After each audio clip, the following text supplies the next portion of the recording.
Este programa tem o apoio da Shamir Optical. Visão perfeita, toque pessoal. A miopia infantil pode ser gerida.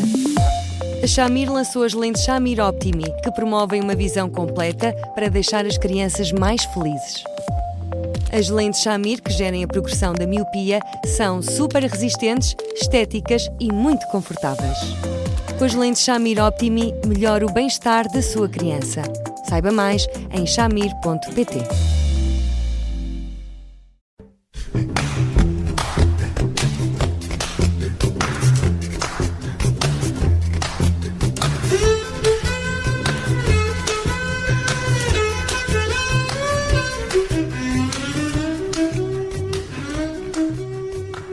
Bem-vindos ao Porque Se Não É Resposta, com o psicólogo Eduardo Sá. Eu sou a Judite França e hoje, excepcionalmente, não temos o Bruno Vieira Amaral connosco. O tema deste programa anda à volta dos monstros que se escondem debaixo da cama das crianças. Já vamos ao caso concreto, porque este tema surge de um e-mail de uma mãe preocupada. E eu pergunto, Eduardo, olá, boa tarde.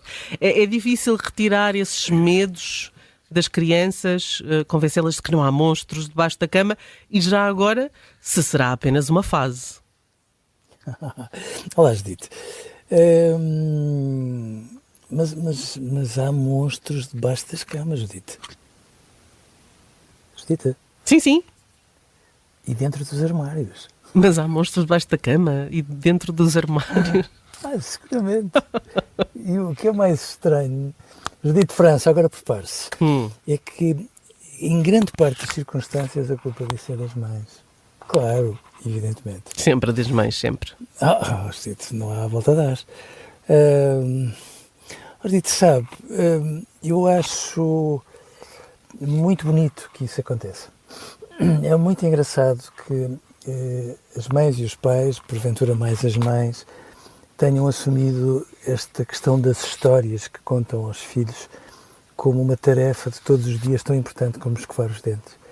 E contam histórias e contam a maior diversidade do mundo de histórias, e as histórias têm esta grande vantagem de trazer, através de personagens, de enredos, um conjunto de aspectos que fazem parte do dia-a-dia das crianças e que lhes dão uma forma e um sentido. E as crianças muitas vezes têm medos, e às vezes têm medos mais ou menos indecifráveis, e medos que elas sentem que são mais ou menos misteriosos, mas que todavia estão ali e convivem com eles.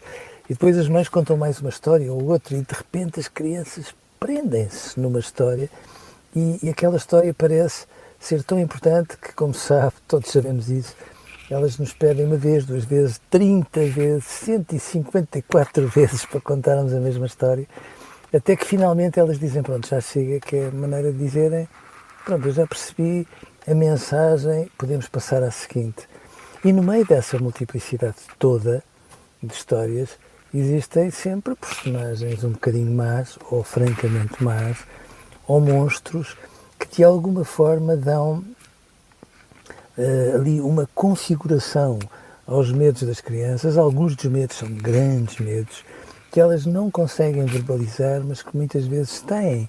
E quando ficam ali muito acantonados numa personagem, acaba por ser muito importante, porque de repente isso faz com que elas deixem de ter medo de tudo o resto à volta delas, tirando naturalmente aquela personagem. É natural que de vez em quando essa personagem apareça nos sonhos, lhes prega um grandíssimo susto. Por isso é que nós os dois, Judite, sabemos que a meio do sono temos ali a mão de alguém a dizer: mãe, pai, estou com medo.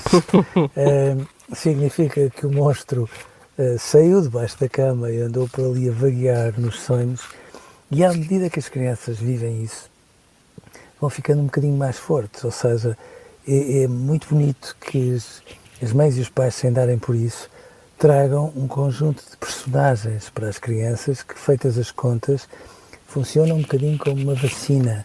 Elas aprendem a lidar com porçõezinhas do mal. E à medida que lidam com porçõezinhas do mal e percebem que, nomeadamente, a mãe e o pai não deixam de lá estar e, sobretudo, não fogem dos medos, elas ficam mais fortes. E, portanto, eu percebo que os monstros às vezes se escondam nos lugares menos próprios, mas se nós formos fazer as contas, bom, é capaz de trazer mais ganhos do que à primeira vista pode parecer.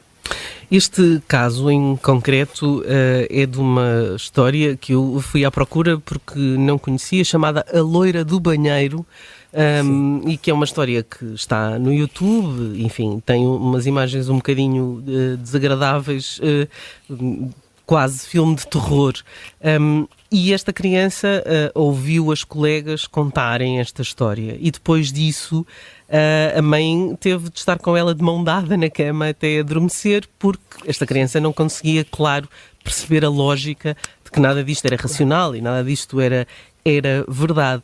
E a questão desta mãe é: que mais estratégias pode ela ter, enfim, para pelo menos retirar este medo desta criança? Com certeza que aparecerão outros no futuro. Vamos lá ver. Eu tenho algum bocadinho de medo com a circulação sem grandes restrições das crianças no YouTube.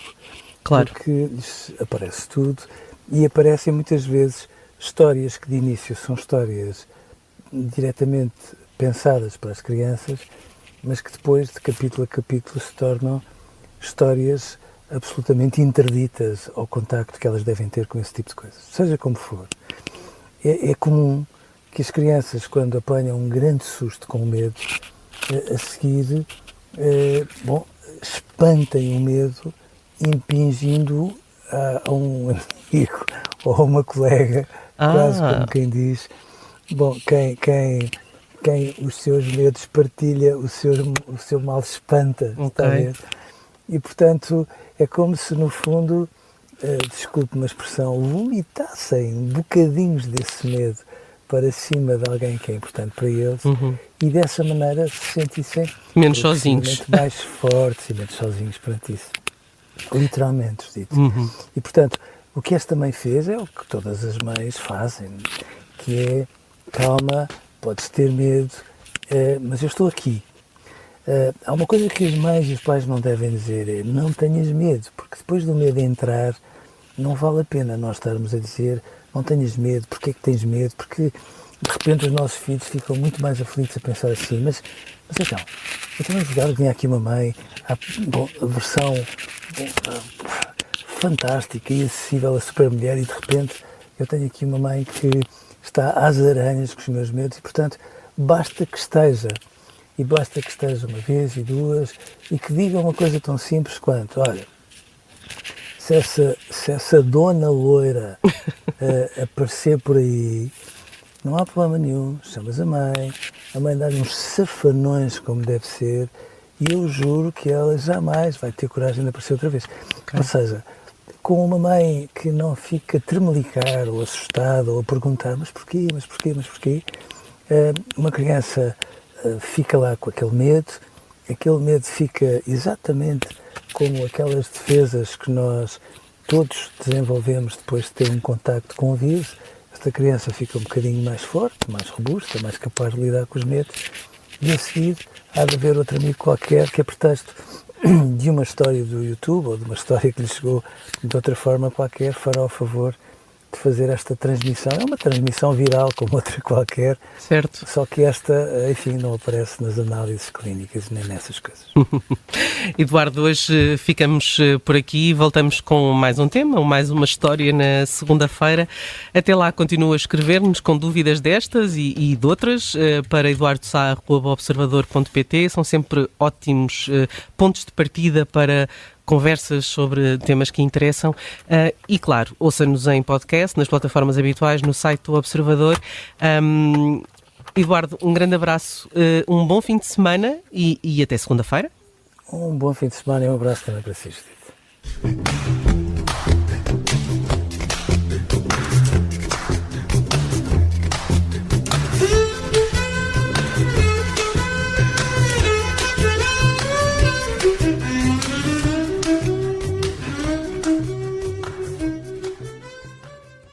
Este programa tem o apoio da Shamir Optical. Visão perfeita, toque pessoal.